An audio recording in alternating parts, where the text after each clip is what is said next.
Welcome to the program. I'm Mark Imperial. This segment's being brought to you by booksgrowbusiness.com. It's the place where busy professionals get their books done and published to educate consumers, grow their businesses, and to leave a legacy. I'm doing a series of spotlights with remarkable business intermediaries from across the country. And joining me on this segment is Chris Cantwell with Transworld. Chris, welcome to the program. Thanks, Mark. Glad to be here. How are you doing today? Doing great. Great to have you. Chris, tell us a little bit about your work and specifically who are the types of folks that you specialize in helping? Yeah, absolutely. Happy to do that. So, I am a business broker with Transworld Business Advisors, and we help people buy and sell smaller privately held businesses. So, these are businesses that are traditionally more Main Street, or sometimes you hear to them as mom and pop type businesses.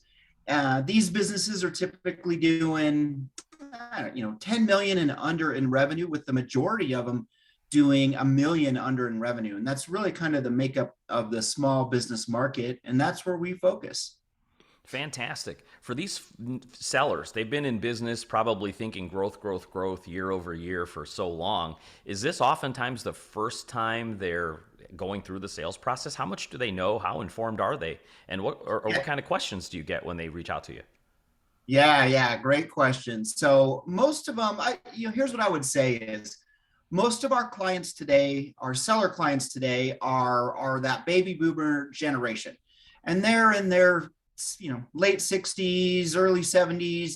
They've had a business for maybe 30 years, and they are ready to retire. And initially their mindset is, well, my kids are going to take over the business, but now their kids are in their 40s and have their own careers and just don't have any interest in taking over the family business. So we help these owners go to market, and we find the right buyers to take over their business. And what's interesting in the market today, most of our buyers are probably in their mid 40s, just as an example, and they've probably been in corporate for about 20 years.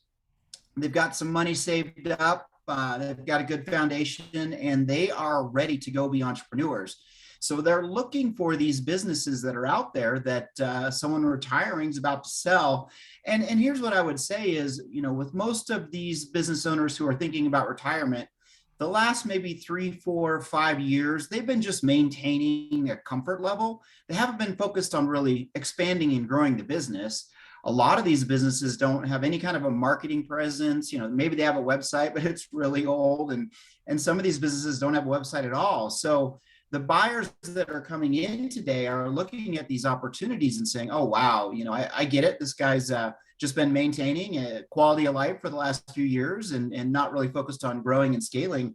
Well, I can step in here now and just do some social media and rebuild a website and really scale this business to the next level. And I would say, the sellers today, they love that. They want to see their employees go on and continue with the business. They like to see their brand continue on and see some good growth for it. So it's a great market that we're in terms of just that, the seller market ready to retire and buyers ready to be first-time entrepreneurs. You bring up a great point because the whole inspiration for this series has been the great resignation and lots more buyers in the marketplace. So as you mentioned, your point being the sellers, the first time going through the process, they don't know what they don't know. How far in advance should they start thinking about selling a business and preparing to make the business look really attractive and sellable? How far in advance? Yeah, that's a great question, Mark. So with really all of our deals, and if there's going to be any sort of financing, or if a CPA wants to help value a business opportunity, it's really a 3-year look back. So those last 3 years are the most important. Obviously, if you're having some growth in those 3 years, that's great. If it's maintaining because you're just kind of going through the motions and really thinking about retiring, that's great as well. But we do see some scenarios where the business has slowly declined over the last 3 years just due to the owner or seller's engagement, right? They're spending less time at work. They've got retirement on their mind. They're spending more time with family or grandchildren. So that leads to another opportunity for buyers to say, okay, well, I understand why the business is, in somewhat of a decline. And again, I'm going to take that as an opportunity to really scale this thing and grow it. So a 3-year look back, or let me better phrase this. If we have an opportunity to talk to a business owner who's got retirement on the horizon, maybe over the next 3 years, it's a good time to meet with us for us to give them some guidance on the different aspects of their business that they want to focus on to get the best sale price when they're ready to go sell. You bring up an interesting question that I just thought of. Uh, what's better? Is it better to for the business owner, the seller, to leave the business and show that it could just use a little TLC and care? Is that more attractive to a buyer? Try almost, like you said, slightly declining just from the engagement of the business? Or is it more valuable if they spend that 1 or 2 years building some marketing systems in place, getting their social media looking good, and really making it look like they've got it together? What's better, have you found? That's a good question too. And the marketing aspect of it would make sense, but I also think a lot of the owners today that are in their 60s, they just don't even understand the marketing or social marketing, and that's just not their wheelhouse at all. I think one of the things that I recommend to the owner operator who's thinking about selling is, how is the business set up in terms of your key people? So if you're going to exit the business, who's going to be there to maybe not fully step into your shoes and buy the business, but who's running the show on more of a day-to-day basis? And is there a general manager or just some key people that really, really take care of the business? If you're out on vacation for 2 weeks, there's no hiccups in the business because you have all the right people in place. And while people certainly cost money and you can't just go out and hire some higher paid people to run the business, it's going to have some impact on the cash flow and profitability of the business. But if you can incorporate people that can be the key people and continue to help, maybe grow the business enough to pay for those salaries, so it doesn't have any impact on the cash flow, I think that's important as well. Great insight. Chris, what inspired you to become a business intermediary? Like, how did you get started in the field? Yeah, great question. So my background has been really working with franchisees for a long time. I was in a franchise system where I was franchise director in the restaurant industry, and we would be out there supporting our franchisees with new restaurants they were building, just their internal growth, doing some consulting with them, helping them be very successful with the business operations they have.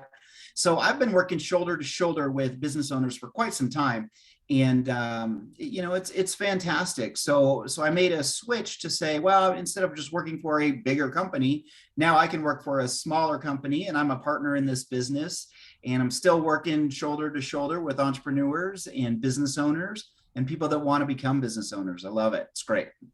Terrific. Chris, before I ask you my last question, is there anything that I didn't think to ask that you feel is important to share in regards to selling or buying a business in today's environment?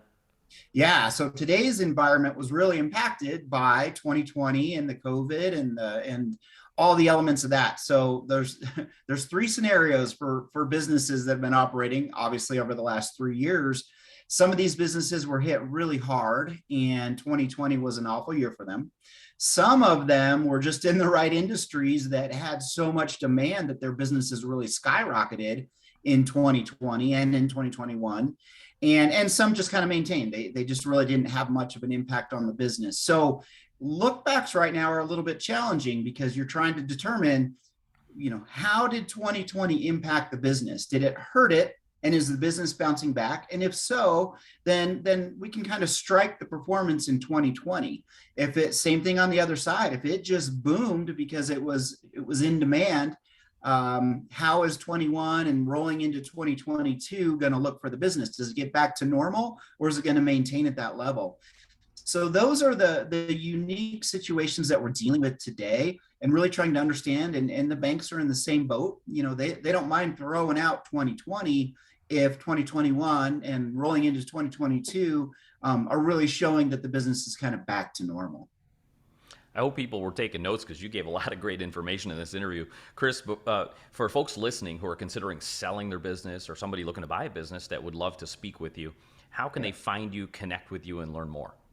Yeah, so there's a link to my website that goes to my landing page, and that is ccsellsbiz.biz.